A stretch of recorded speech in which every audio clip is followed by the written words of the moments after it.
Operation સિંદૂરને lead કરનારી ભારતીય દીકરી જેનું નામ કર્નલ સોફિયા કુરેશી તેને આતંકવાદીઓની બહેન કહેનાર મધ્યપ્રદેશના વિજય શાહ સામે અલગ અલગ જગ્યા પર વિરોધ થઈ રહ્યો છે। વડોદરા શહેરના ડેરીડન સર્કલ પાસે એનએસયુઆઈ સંગઠન દ્વારા વિરોધ કરવામાં આવી રહ્યો છે।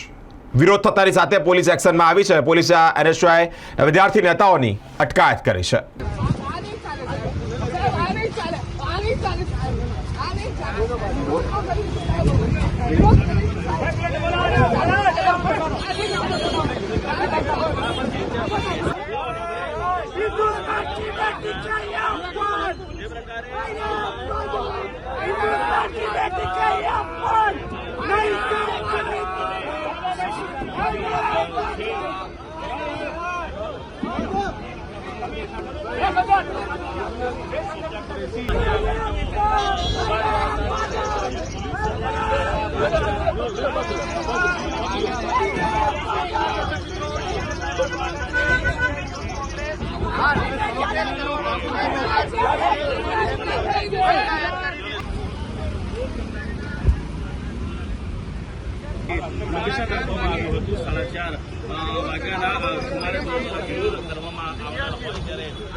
પોલીસ સ્ટેશન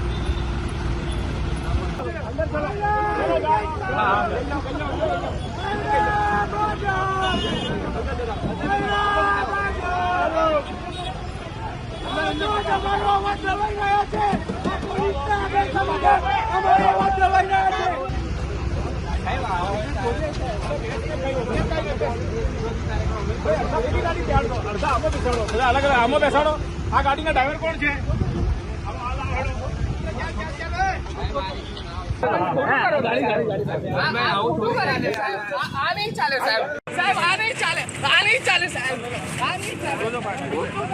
શું કહેશો આજે યુથ કોંગ્રેસના જે નેતાઓ છે, વિદ્યાર્થી નેતાઓને અટકાયત કરવામાં આવી છે? વિરોધ કરવા નહીં, મેં તો ફરિયાદ આપેલી છે એની માટેની ઇન્ટરવ્યુ છે। શેની ફરિયાદ આપી છે? આના વિરુદ્ધ કાયદેસરની કાર્યવાહી કરવા એનું છે। હાલ અહીંયા ઇન્ટરવ્યુ ના લો ને યાર, જ્યારે સોફિયા પર એવું કહેતો હોય કે એ આતંકવાદીઓની બેન છે, તો મને જણાવો કે આતંકવાદીઓનો કોઈ દેશ ને કોઈ ધર્મ નહીં હોતો, તો જ્યારે વડોદરાની દીકરીએ એર સ્ટ્રાઇક કરી હોય 9 જગ્યાઓ પર, તેવાને ભોપાલનો ભાજપનો લુખ્ખો એનો મંત્રી ભાજપની બેવડી નથી ખુલ્લી થાય છે। ભાજપની બેવડી નીતિ ખુલ્લી થાય છે।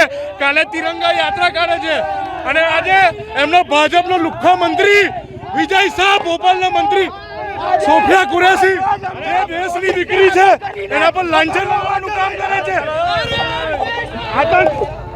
આતંકવાદીઓ